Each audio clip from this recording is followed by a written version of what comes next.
Padre Santo, Señor, te damos gracias porque nos das esta hermosa oportunidad y maravillosa de poder estudiar juntos la preciosa palabra.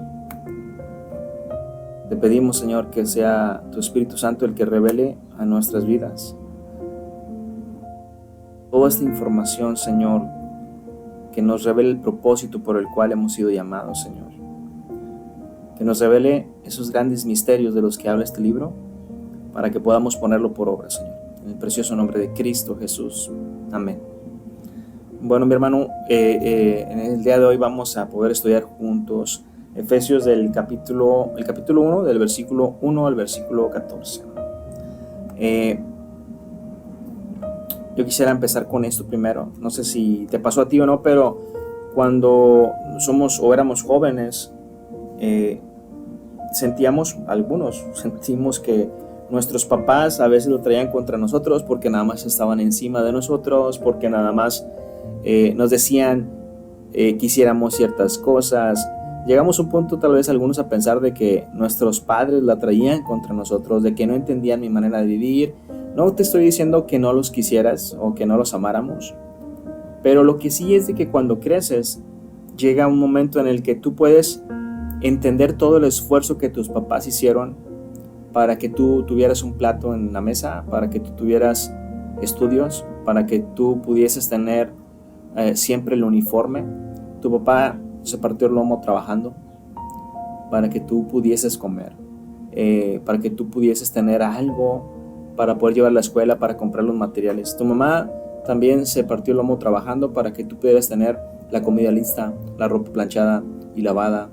Cuando tú puedes entender todo esto, mi hermano, y pudimos llegar a entender los que ya estamos grandes, la manera de poder amar a tus padres es con un amor entendido.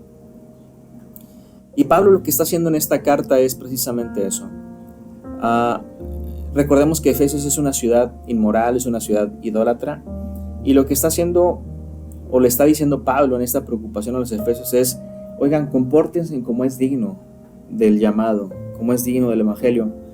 Pero Pablo entiende que para poder comportarnos de esta manera, primero necesitamos entender todo lo que Dios hizo por ellos y lo que ha hecho por nosotros, mi hermano. Y es por eso que Pablo empieza de esta manera en este capítulo 1, ¿no? Ya vimos que el versículo 1 y 2 de este capítulo hablan precisamente del saludo de Pablo, y vamos a comenzar con el versículo 3. Bendito sea el Dios y Padre de nuestro Señor Jesucristo, que nos bendijo con toda bendición espiritual en los lugares celestiales en Cristo, según nos escogió en Él antes de la fundación del mundo, para que fuésemos santos y sin mancha delante de Él, en amor, habiéndonos predestinado para ser adoptados hijos suyos por medio de Jesucristo, según el puro afecto de su voluntad, para alabanza. Todo esto el Señor lo hizo para alabanza de la gloria de su gracia, con la cual nos hizo aceptos en el amado. Hermano, para poder entender todo esto necesitamos primeramente aclarar dos conceptos. Número uno, ¿qué es la gloria de Dios? Porque dice que nos hizo para alabanza de su gloria o de la gloria de su gracia. Y el segundo es la predestinación. ¿Ok? Vamos a empezar con el primer concepto, ¿qué es la gloria de Dios? Mira, Isaías 43 dice lo siguiente, 43:6. Diré al norte, da acá, y al sur, no te detengas. Trae de lejos, escucha, trae de lejos. Dios está diciendo, trae de lejos a mis hijos y a mis hijas, tráelo de los confines de la tierra. Todos los llamados de mi nombre, ¿para qué? Para gloria mía. Los he creado, los formé y los hice. Mi hermano, esta profecía se está cumpliendo apenas. Apenas están llegando los hijos de Dios de todos los confines de la tierra. Llámalos, y a todos los llamados por mi nombre para gloria mía los he creado. Nuevamente, hay un propósito, tu propósito por el cual Dios te creó y mi propósito por el cual Dios nos ha creado es para su gloria, mi hermano. Hay mucha gente que dice, no, pues qué Dios tan narcisista.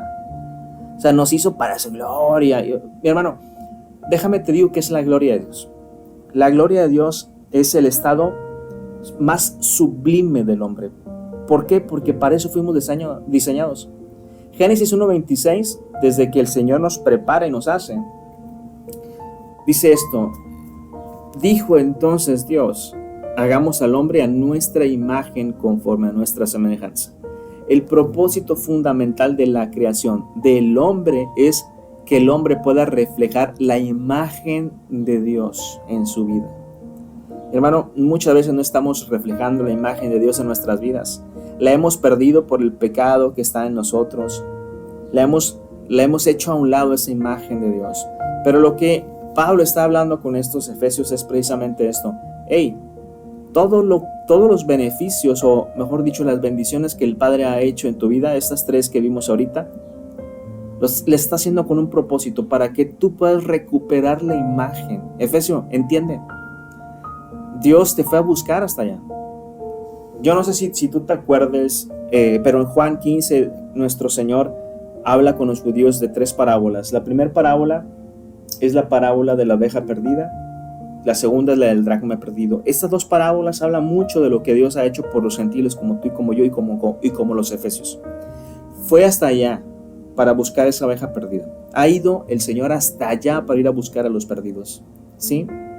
Pero hay otra parábola, mi hermano, que tiene mucho que ver con el pueblo de Israel y los gentiles. La parábola que sigue, que es la tercera que está ahí en Juan 15, es la parábola del hijo pródigo. Pero yo no sé si te acuerdas de la parábola del hijo pródigo.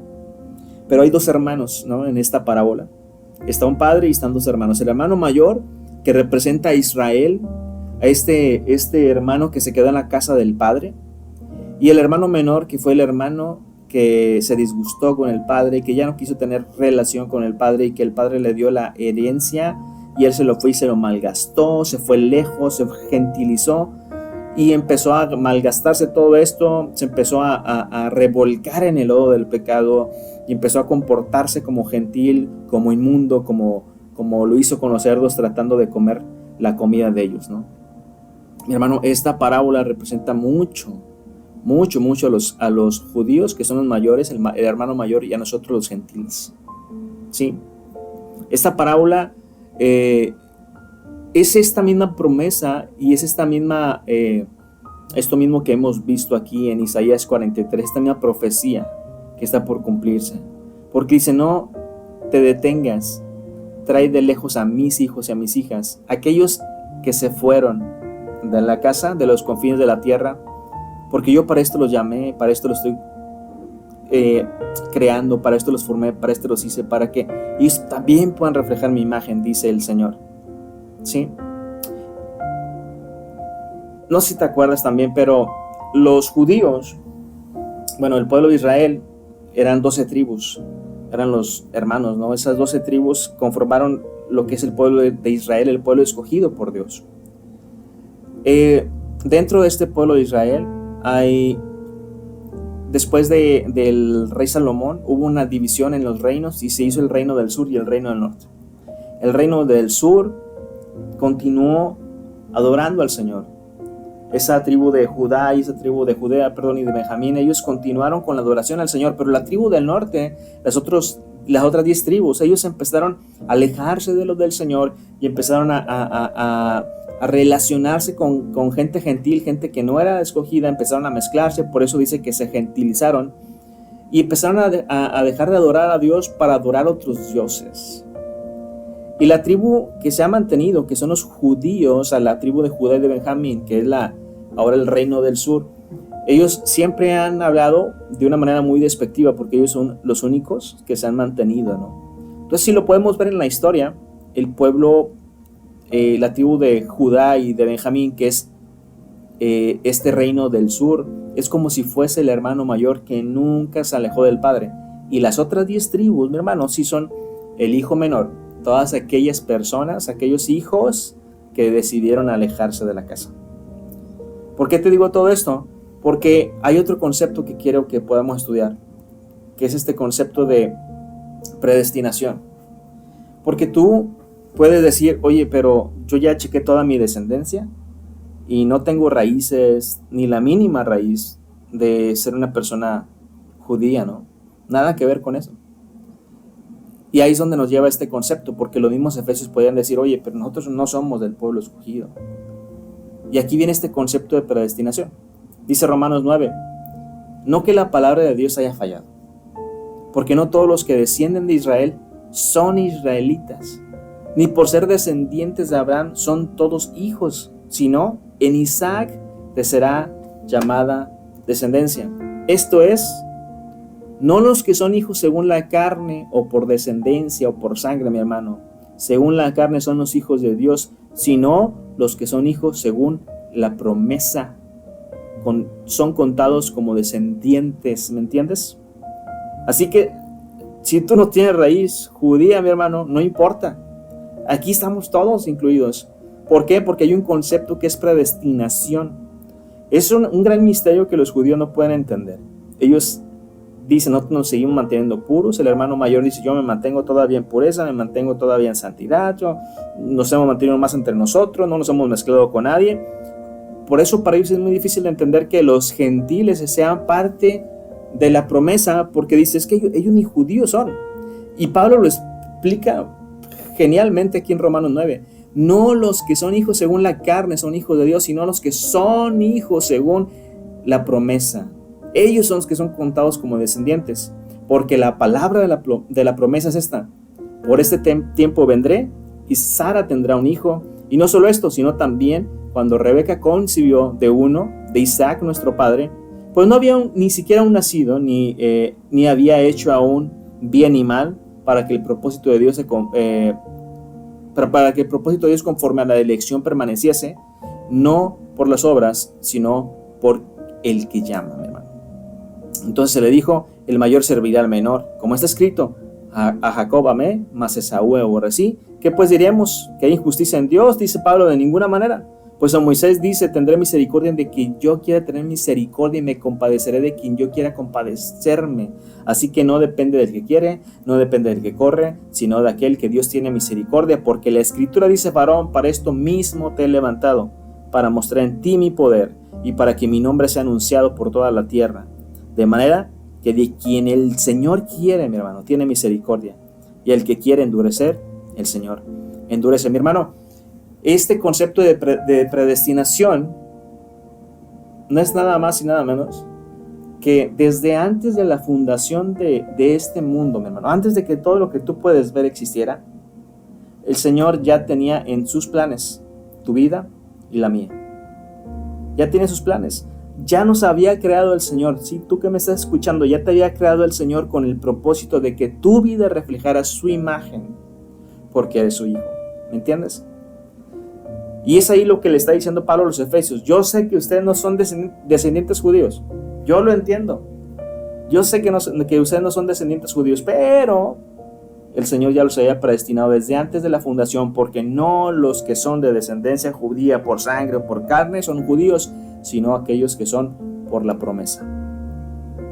Así que siéntete bien, mi hermano. Si tú dices, yo no tengo descendencia judía, brother, somos hijos por la promesa del Señor. Así que tú y yo estamos dentro de esta predestinación. Dios nos creó desde hace mucho tiempo con el propósito de que tú y yo podamos reflejar su imagen. Ahora, mi hermano, ya entendiendo estos dos conceptos, vamos a ver 7 bendiciones que nos muestran estos capítulos, desde el versículo 4 hasta el versículo 14. Vamos a ver 7 bendiciones a sus hijos, 7 bendiciones a aquellos que están en la promesa, 7 bendiciones a aquellos que fuimos predestinados por el Señor. ¿Ok? Esto se divide del versículo 4 al versículo 6 como lo que el Padre planeó. De esas bendiciones a 7, el Padre las planeó, el Hijo lo pagó y el Espíritu Santo lo selló, mi hermano. ¿Ok? Y cada uno de estos versículos termina, o sea, del 4 al 6, cada porción termina para alabanza de su gloria, para alabanza de su gloria, para alabanza de su gloria. Hay que entender el concepto también de bendición. Bendición es que Dios nos da la capacidad para llevar a cabo el propósito. ¿Cuál propósito? Pues el de poder reflejar la imagen, ¿ok? De poder reflejar su imagen en nuestras vidas, hermano. Ese es lo primordial, poder reflejar su imagen en nuestras vidas. Ok, vamos a comenzar con el versículo 3.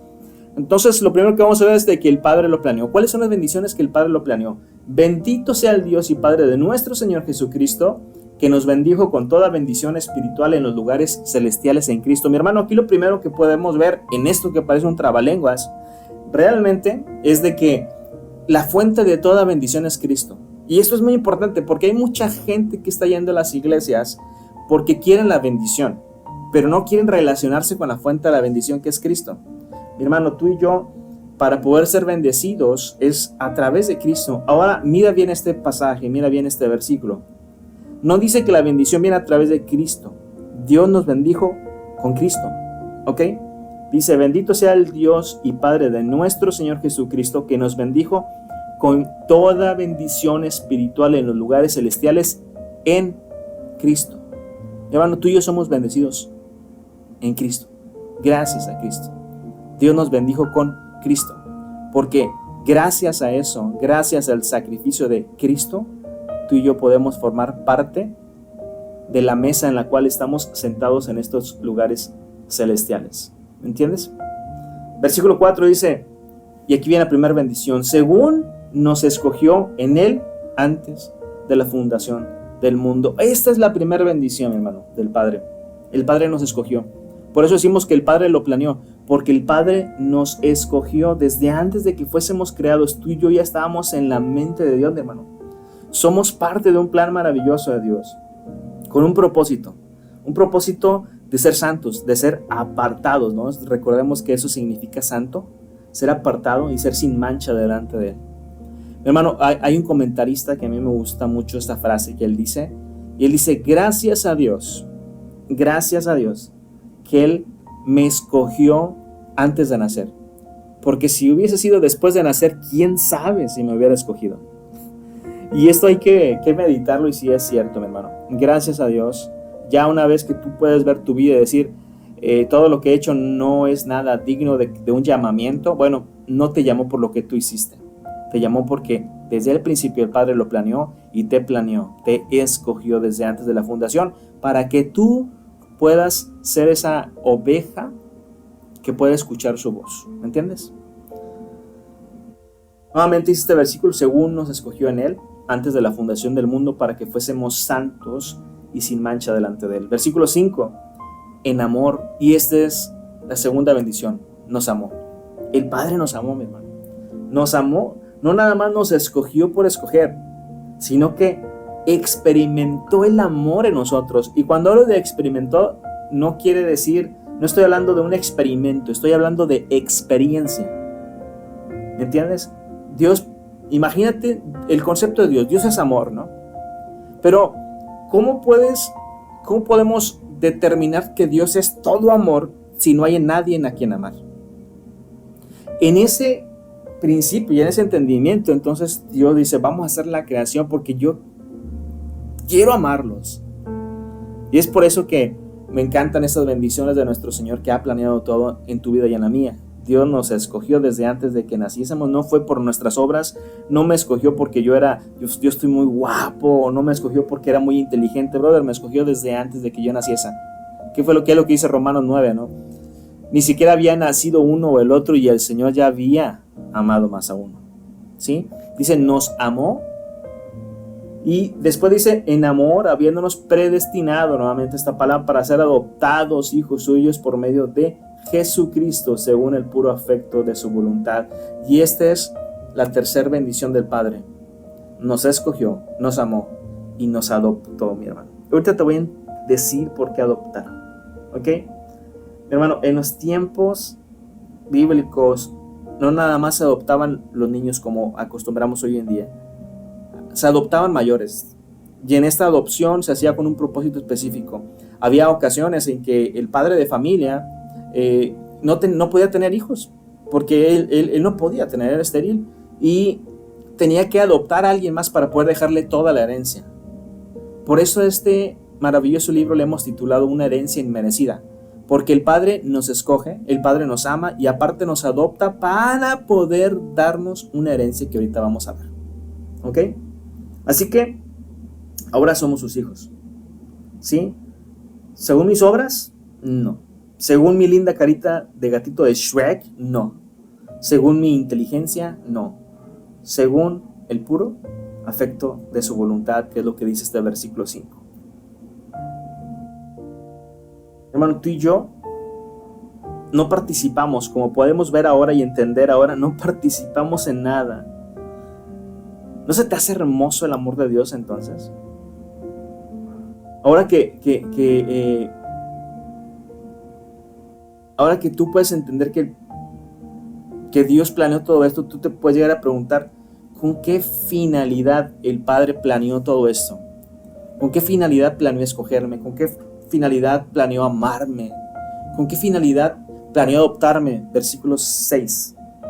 Para alabanza de la gloria de su gracia, con la cual nos hizo aceptos en el amado. Ese es el propósito, mi hermano, de que Dios te haya bendecido de esta manera, para que tú puedas reflejar la imagen de Dios, para alabanza de su gloria, mi hermano. Para eso somos escogidos, para eso nos amó y para eso nos adoptó. Vamos a continuar con el versículo 7. Y aquí vamos a ver la tercera parte. El Hijo lo ha pagado. ¿Sí? Vamos a ver estas bendiciones. En quien tenemos, nuevamente el versículo 6 termina, con lo cual nos hizo aceptos en el amado. ¿Quién es el amado? El Hijo, Cristo, ¿no? Versículo 7, en quien tenemos redención por su sangre, el perdón de pecados según las riquezas de su gracia.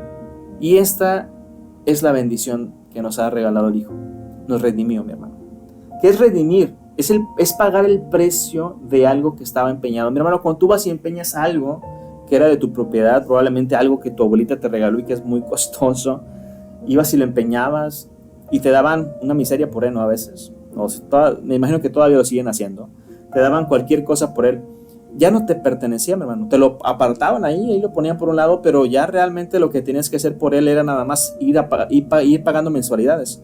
Y la única manera de que te lo pudieran regresar era cuando tú ibas y pagabas por completo todo lo que ellos habían pagado por eso o te habían dado por eso. Cristo, por medio de su sangre, efectuó el sacrificio por tu vida, mi hermano, para poder pagar el precio. Eso es redimir. Por eso cuando vas y pagas esto en las casas de cambio, te entregan un recibo de redimido, ese objeto. Bueno, ahora el Señor, por medio del sacrificio, nos dio esta hermosa bendición, el Hijo. Él lo pagó. ¿Cómo? Nuevamente, versículo 7, en quien tenemos redención por su sangre. La sangre fue el precio por el cual nos recuperó a ti y a mí, mi hermano. Esa fue la sangre, la que se pagó para poder ser redimidos tú y yo. Ahora, ¿qué es la redención? ¿De qué nos redimió? Del perdón de pecados según las riquezas de su gracia, hermano. ¿Sí? Es precisamente eso. Versículo 8. Que hizo sobreabundar para con nosotros en toda sabiduría e inteligencia, dándonos a conocer el misterio de su voluntad, según su beneplácito, el cual se había propuesto en sí mismo. Y esta es la quinta bendición y la segunda del Hijo. No nada más nos redimió, sino que nos reveló. Y aquí dice algo muy padre que tal vez no podemos llegar a entender, que dice, dándonos a conocer el misterio de su voluntad. Mi hermano, hay que entender que Pablo es judío. Y Pablo, desde una perspectiva judía, para él dice, para mí era un misterio, y para los judíos que están ahorita, dice Pablo, para todos aquellos que quieren judaizar, es un misterio. ¿Qué es un misterio?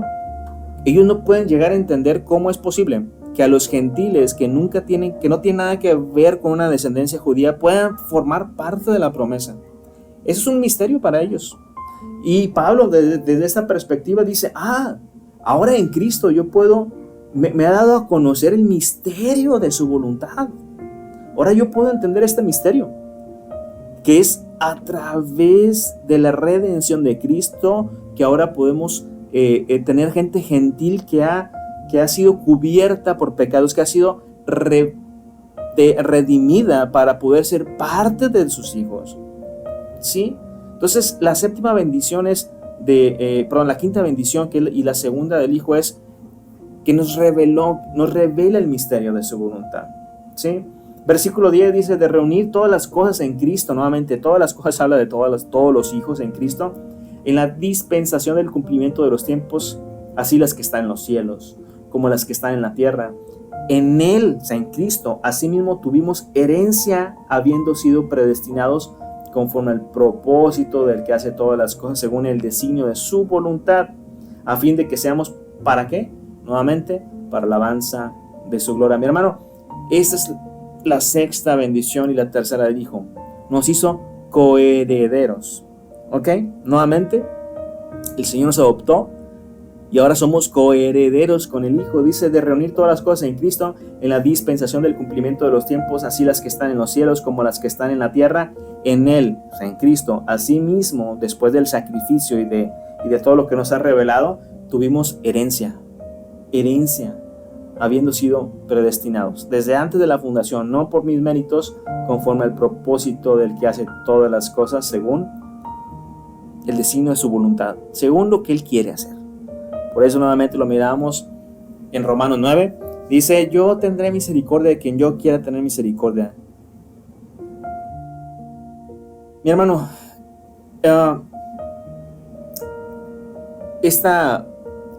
toda esta saga de Efesios la hemos titulado una herencia inmerecida. ¿Por qué le hemos titulado una herencia inmerecida? Porque como puedes ver, los herederos es el pueblo de Israel. Y nosotros, gentiles, que no tenemos nada que ver con esto, hemos visto que ahora somos adoptados como sus hijos para nada más y simplemente poder también ser partes de la herencia. Es una herencia, mi hermano, que tú y yo ni siquiera teníamos merecida. Por eso le llamamos una herencia inmerecida. Esas son las bendiciones del Padre. El Padre lo planeó, nos escogió, nos amó, nos adoptó desde antes de que tú y yo naciéramos. El Hijo vino y pagó el precio, y con eso nos redime, nos revela todas las cosas, los misterios del Padre, y nos hace coherederos para poder recibir una herencia que no merecemos. Y ahora vamos a ver lo que el Espíritu Santo hace. Y el Espíritu Santo lo que hace es sellar este plan maestro del Padre. Mira el versículo 13. En Él, porque Pablo nuevamente, vamos al 12 para poder entender esta parte, porque a mí me encanta esto. Mira lo que dice. Dice, a fin de que seamos para la alabanza de su gloria. Dice Pablo, sí. Pero primeramente nosotros, los que esperábamos en Cristo, o sea, los judíos primero esperamos en Cristo y a nosotros nos escogió para poder manifestar, reflejar su imagen. Y es lo que dice este versículo 12, para la alabanza de su gloria. Pero dice, nosotros, los que primeramente esperamos en Cristo, o sea, los judíos, y ahí comienza el versículo 13. Dice, como que Pablo reacciona y dice, en Él, o sea, en Jesús, también vosotros. ¿Me entiendes? Para alabanza de su gloria, en Él, también ustedes, también vosotros, nosotros que estamos aquí en la iglesia, nosotros los judíos, los que no tenemos nosotros los gentiles que no tenemos descendencia judía, en Él, también vosotros. ¿De qué manera? Habiendo oído la palabra de verdad, el evangelio de vuestra salvación, y habiendo creído en Él, fuisteis sellado con el Espíritu Santo de la promesa. ¿Qué es el Espíritu Santo? Las arras de nuestra herencia hasta la redención de la posesión adquirida. ¿Para qué hizo todo esto el Señor? Para el avance de su gloria. Y esta es la séptima bendición. El Espíritu Santo participa sellándonos.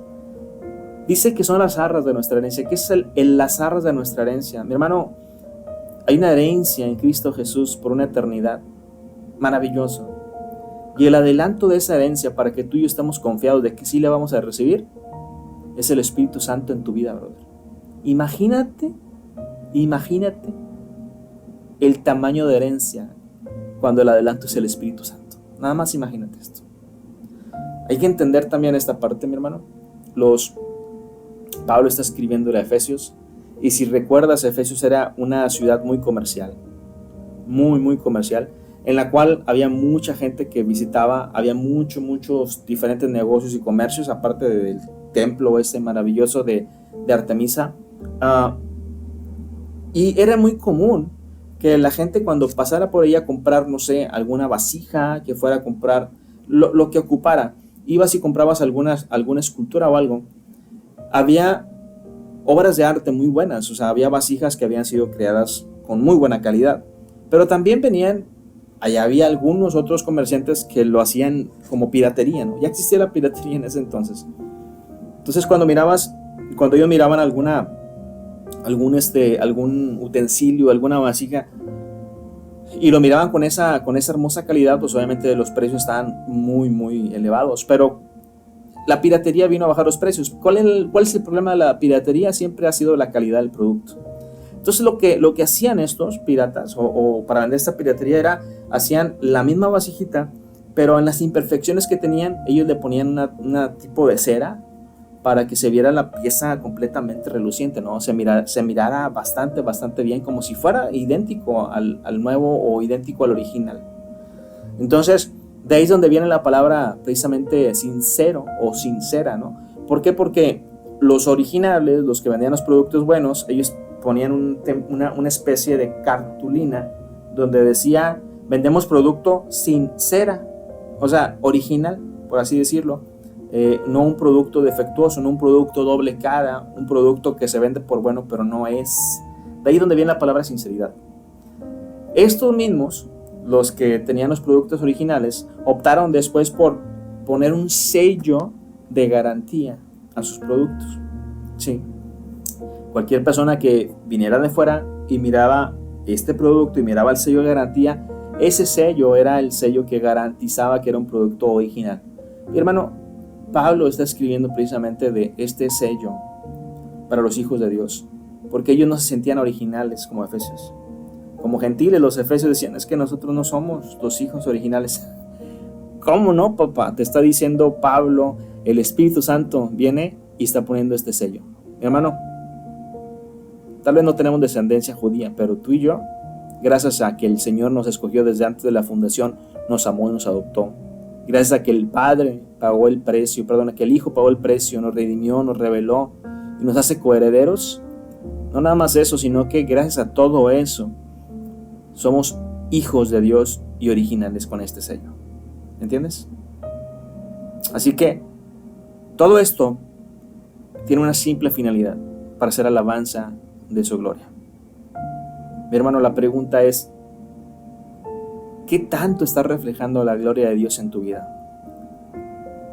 Deseando y esperando que una vez que conocemos estas 7 bendiciones que el Padre ha hecho y que el Hijo ha pagado y que el Espíritu Santo ha sellado, ahora que conocemos estas bendiciones, poder entender más del amor de Cristo en nuestras vidas, el amor del Padre en nuestras vidas, para poder amarles sinceramente, para poder amarles con un entendimiento, y entonces poder llevar nuestra vida de acuerdo a la dignidad de la vocación por la que fuimos llamados.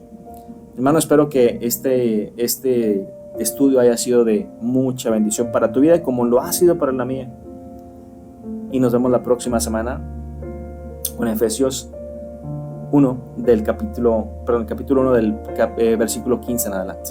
Que el Señor te bendiga donde quiera que te encuentres.